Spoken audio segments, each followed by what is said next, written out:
Kung pensioner ka ng SSS o may magulang kang umaasa sa pensyon, huwag kang mag-i-skip kahit isang segundo ng video na ito dahil ang sasabihin ko ngayon ay maaaring magdagdag ng hanggang 3,000 piso sa buwanang pera na pumapasok sa bahay ninyo simula Enero 2026. Pero mag-ingat dahil hindi lahat ng naririnig online ay totoo at maraming Pilipino ang mawawalan ng pagkakataon dahil sa maling impormasyon. Kaya manatili ka hanggang dulo dahil sa huling bahagi ng video ipapaliwanag ko kung sino talaga ang makakakuha, kailan eksaktong papasok ang dagdag, at ano ang dapat mong gawin ngayon para masiguradong hindi ka maiwan at hindi ka malinlang. Kung ikaw ay pensioner ng SSS, may magulang na pensioner o simpleng Pilipinong gustong maging handa sa kinabukasan, gusto kong malaman mo na ang channel na ito ay para talaga sa'yo. Dito ko ipinapaliwanag ang mga balita tungkol sa pensyon, benepisyo at mga pagbabago sa gobyerno sa pinakasimpleng Filipino, walang paligoy-ligoy at walang pananakot. Kung ayaw mong mahuli sa mga update tulad ng 3,000 pisong pension increase at gusto mong siguradong tama ang impormasyong natatanggap mo, pindutin mo na ang subscribe at i-on ang notification bell. I-upload ko pa ang mga susunod na update tungkol sa eksaktong petsa, sino ang kwalipikado, at paano makukuha ang dagdag, kaya mas madali kung nakasubscribe ka na ngayon para hindi mo na hanapin pa, dito mo na makukuha lahat. Bago tayo magsimula, mahalagang maintindihan muna natin ang buong mensahe ng balitang ito at kung bakit ito sobrang mahalaga para sa milyon-milyong Pilipinong umaasa sa pensyon, lalo na ang mga senior citizen at mga pamilyang sumusuporta sa kanila dahil ang usaping 3,000 piso buwanang dagdag sa pensyon ay hindi lang simpleng balita. Ito ay tungkol sa pang-araw-araw na buhay, pagkain sa mesa, gamot, bayarin sa kuryente at tubig, at dignidad ng mga taong nagtrabaho ng maraming taon para sa bansa. Kaya sa video na ito, ipapaliwanag ko sa pinakasimpleng Filipino kung ano ang ibig sabihin ng balitang finally approved. SSS pensioners makakakuha ng 3,000 piso monthly increase starting January 2026. Ano ang pinanggalingan nito? Sino ang posibleng makinabang? Kailan inaasahang ipapatupad? At bakit kailangan ninyong panoorin hanggang dulo para hindi kayo malinlang ng maling impormasyon na kumakalat online? Ayon sa mga ulat at panukalang matagal nang tinatalakay, may matibay ng usapan at pag-apruba sa prinsipyo na dagdagan ang buwanang pensyon ng mga pensioner ng Social Security System o SSS ng hanggang 3,000 piso kada buwan simula Enero 2026 at ang dahilan nito ay malinaw, sobrang taas na ng bilihin, ang dating sapat na pensyon ay hindi nakasya sa pang-araw-araw na gastos at maraming pensioner ang napipilitang mangutang o umasa sa kanilang mga anak, kaya matagal nang hinihingi ng mga pensioner at advocacy groups na taasan ang pensyon upang kahit paano ay makahabol sa taas ng presyo ng bigas, kuryente, tubig, pamasahe, at lalo na ng gamot na karamihan ay pangmatagalan at buwan-buwan binibili. Sa madaling salita, ang 3,000 piso na dagdag ay hindi luho kundi pangtulong para mabuhay ng may kaunting ginhawa at base sa impormasyong lumalabas, ang target na petsa ng pagsisimula ay Enero 2026 upang mabigyan ng sapat na panahon ang sistema na maghanda, ayusin ang pondo, at siguraduhing hindi malalagay sa alanganin ang sustainability ng SSS. Dahil isa sa pinakamalaking tanong lagi kapag may pension increase ay kung may sapat bang pondo ang ahensya para tustusan ito hindi lang sa unang taon kundi sa mga susunod pang dekada.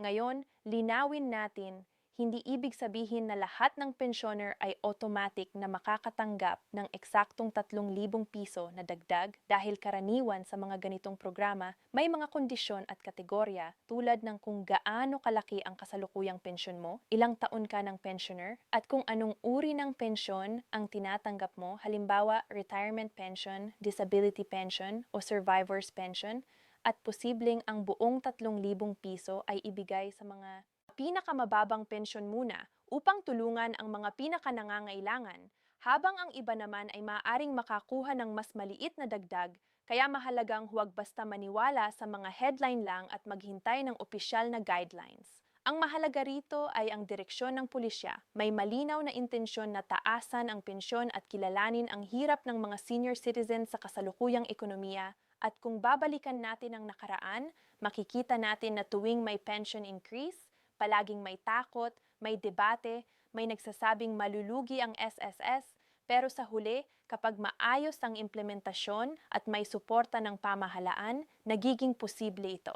Para sa mga nanonood na pensioner o may magulang na pensioner, ang tanong ninyo siguro ay kailan ninyo talaga mararamdaman ang dagdag?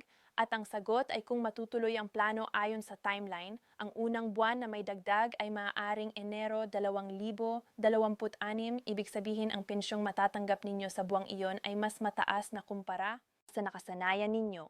Ngunit muli, depende ito sa final na patakaran na ilalabas, kaya mahalagang updated kayo at hindi nagpapadala sa peking balita na nagsasabing bukas na o next month na, dahil madalas iyan ang ginagamit ng mga scammer para linlangin ang mga pensioner. Isa pang mahalagang punto ay kung paano ito pupondohan, at dito pumapasok ang mas malalim na usapin ng kontribusyon, koleksyon, at pamamahala ng pondo ng SSS.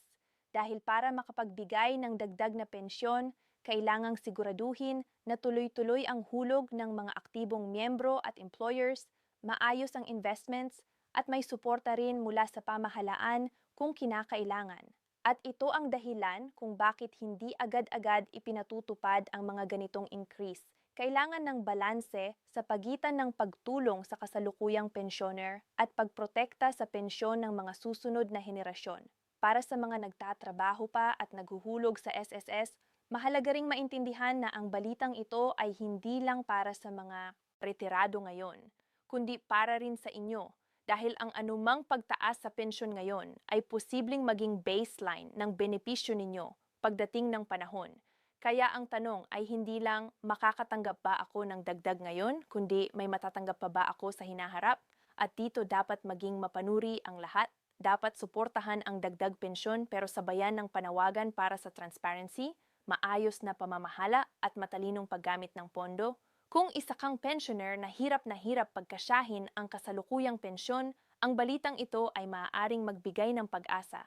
Pero payo ko, huwag muna gumastos ng advance o mangako ng pera base lang sa balita, hintayin ang opisyal na anunsyo, basahin ang detalye, at siguraduhin galing sa lehitimong source ang impormasyon.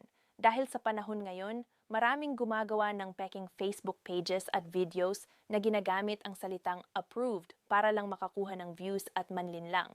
Sa kabilang banda, kung ikaw naman ay anak or kamag-anak ng pensioner, mahalagang ipaliwanag ninyo sa kanila sa simpleng paraan ang tunay na sitwasyon. May magandang balita, oo, pero may proseso, at mas mainam na maging handa kaysa umasa sa maling pangako. Sa kabuuan, ang planong 3,000 piso buwanang pension increase simula Enero 2026 ay isang malaking hakbang kung ito ay tuluyang maipatupad dahil kinikilala nito ang realidad na ang buhay ngayon ay mas mahal kaysa noon at ang mga nagtrabaho ng matagal ay karapat-dapat sa mas maayos na suporta sa kanilang pagtanda.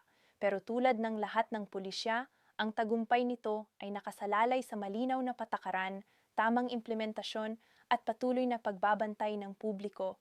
Kaya sa video na ito, ang pinakamahalagang mensahe ay ito, may dahilan para umasa pero mas mahalaga ang maging informed, huwag magpadala sa hype at manatiling alerto sa mga susunod na opisyal na anunsyo dahil kapag alam mo ang tama at totoong impormasyon, mas kaya mong protektahan ang sarili mo, ang pensyon mo at ang kinabukasan mo. At kung patuloy kang mananatili sa channel na ito, sisikapin kong ipaliwanag sa pinakasimpleng paraan ang lahat ng update, walang komplikadong salita, walang pananakot at walang panlilinlang, para kahit senior citizen ay kayang umintindi at makapagdesisyon ng tama para sa kanilang buhay. Kung pensioner ka ng SSS o may magulang kang umaasa sa pensyon, huwag kang mag-skip kahit isang segundo ng video na ito dahil ang sasabihin ko ngayon ay maaaring magdagdag ng hanggang 3,000 piso sa buwanang pera na pumapasok sa bahay ninyo simula Enero 2026. Pero mag-ingat dahil hindi lahat ng naririnig online ay totoo at maraming Pilipino ang mawawalan ng pagkakataon dahil sa maling impormasyon.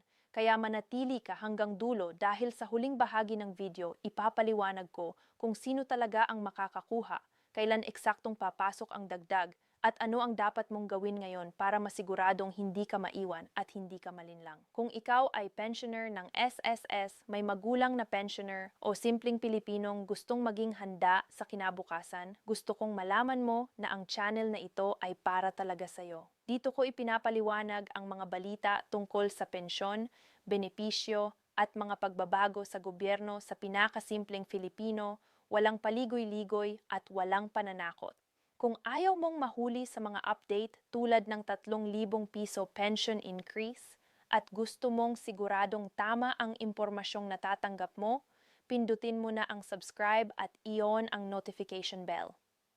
I-upload ko pa ang mga susunod na update tungkol sa eksaktong petsa, sino ang kwalipikado at paano makukuha ang dagdag, kaya mas madali kung nakasubscribe ka na ngayon para hindi mo na hanapin pa, dito mo na makukuha lahat.